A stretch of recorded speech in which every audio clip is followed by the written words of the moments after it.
Hello students, see this question number 19 from chapter number 7 of Pathfinder for Physics Olympiad. The chapter is Fluid Mechanics.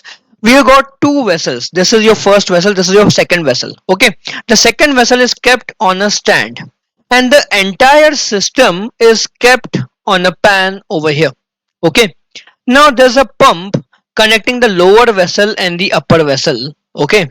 And what is the question saying that let the total weight of the contents of the pan is W. Total weight of the system is W. The base area of the vessel is S and the pump can transfer water at a constant rate of mu. The pump can transfer water either from the lower pan to the upper pan or from the upper pan to the lower pan at a constant rate of mu kilogram per second. Okay. How much will the reading of the weighing machine become if the pump begins to transfer water from the lower vessel to the upper vessel? What will your answer be if the pump transfers water from the upper vessel to the lower one? Density of water is rho. So basically either you're transferring water upwards or you're transferring water downwards. In both the cases we have to find the normal force experienced by the pan. Okay. Now let's first understand the situation where the water is being transferred upwards. So these are our two vessels and let's assume that the height difference between the bottom of the two vessels is capital H. Okay. The height difference between the bottoms is capital H. Okay.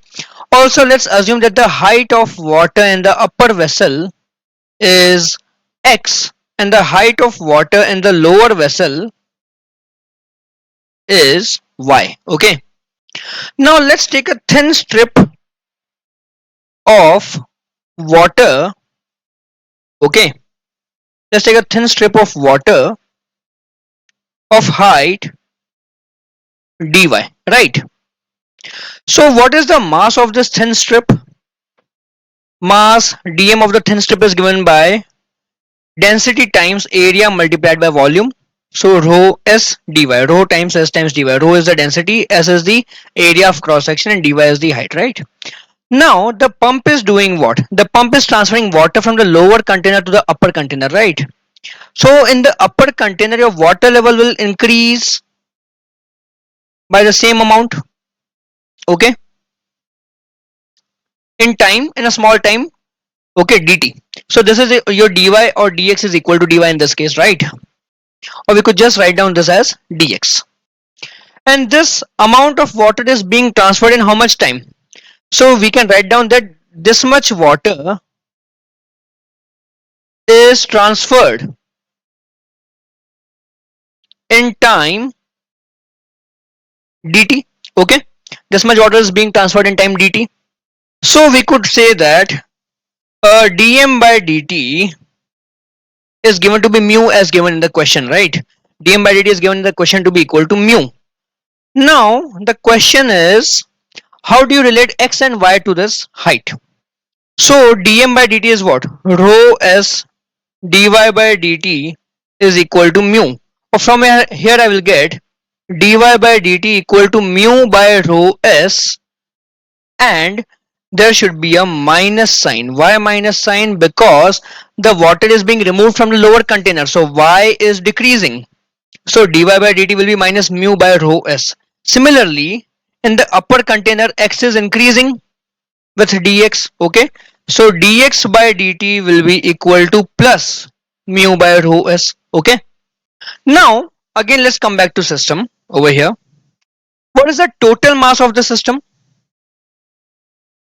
Total mass of the system is equal to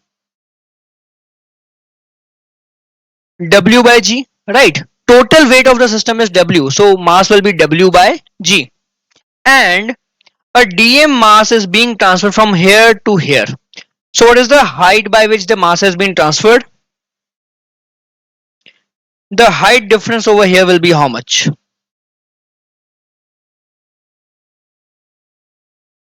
This will be equal to h plus x minus y. H plus x minus y. This dm mass is undergoing a displacement of h plus x minus y in time dt. So now if I want to find the displacement of center of mass of the system, how will that be equal to? So dy of com or I will write down dH of cum will be how much? dm times, what is the displacement of this mass dm? H plus x minus y. H plus x minus y divided by w by g. Okay, all other mass is at rest, only this dm mass is having displacement h plus x minus y, and divided by total mass of the system will give me displacement of center of mass in time dt. Okay, in time dt, this is the displacement of center of mass. So velocity of center of mass will be how much? dh by dt, so that is equal to dm by dt h plus x minus y g by w. Right, I have rearranged the system and I have divided by dt over here. Now dm by dt is given to be equal to mu, so vcom is equal to mu h plus x minus y g by w. Now what is the acceleration of com? That is d by dt of velocity of com. So this will be equal to what? Mu is kept aside, mu g by w is kept aside. Now you differentiate the bracket term. So h is a constant, differentiation will be 0. Then we have dx by dt minus dy by dt, and we just found their values, right? Dx by dt is mu by rho s, dy by dt is minus mu by rho s. So this will be equal to 2 mu square g by rho s w. Okay, so what is the net force on the system? Net force on the system is total mass w by g times acceleration of com. So this is equal to 2 mu square by rho s. Now if this is your system, then gravity is acting downwards, w is acting normal force is acting upwards, so n minus w should be your net force. Okay, so n minus w is equal to 2 mu square by rho s, so n equal to w plus 2 mu square by rho s. Okay, so this is the normal force acting on the system when water is being shifted upwards. Now what would happen when the water is being pumped from the upper container to the lower container? What will happen in that case? So again in this system, now since water is coming from the top container to the bottom container, I'll show an arrow over here. Okay, so dx by dt will now be negative, so minus mu by rho s, and dy by dt will be now positive, that is plus mu by rho s. And what is the displacement of center of mass now? So dh cum will be dm times. Now center of mass is coming down, sorry, dm mass is coming down by this much height, so we have a minus sign over here, h plus x minus y. Okay, so and divided by total mass w by g, so vcom will be dhcom by dt, so that is g minus g by w dm by dt h plus x minus y, so that is minus g by w dm by dt will be mu. Okay, h plus x minus y. Now I want to calculate acceleration of com, so I differentiate this, so minus mu g by w dx by dt minus dy by dt, so this will be equal to minus mu g by w, and here I will get minus 2 mu by rho s. Dx by dt is negative and dy by dt is positive, so we get a minus sign over here. So again acceleration of com is what? Downwards now. Sorry, acceleration of com is still upwards, I'm sorry. acom is still upwards, and that is equal to 2 mu square by rho s g by w. Even though dm mass is coming downwards, acceleration of center of mass is still positive, that means upwards. Okay, see I have added a minus sign for displacement in downward direction. Okay, even then I am getting acom to be positive.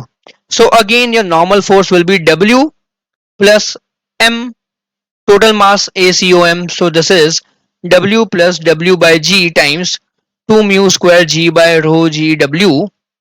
I think I wrote g two times. Rho s, this is rho s, I'm really sorry. Okay, this is rho s, so here also I will write down s, so this will be equal to w plus 2 mu square by rho s. Okay, so in whether water is being pumped upwards or downwards, in both the cases normal force has the same value.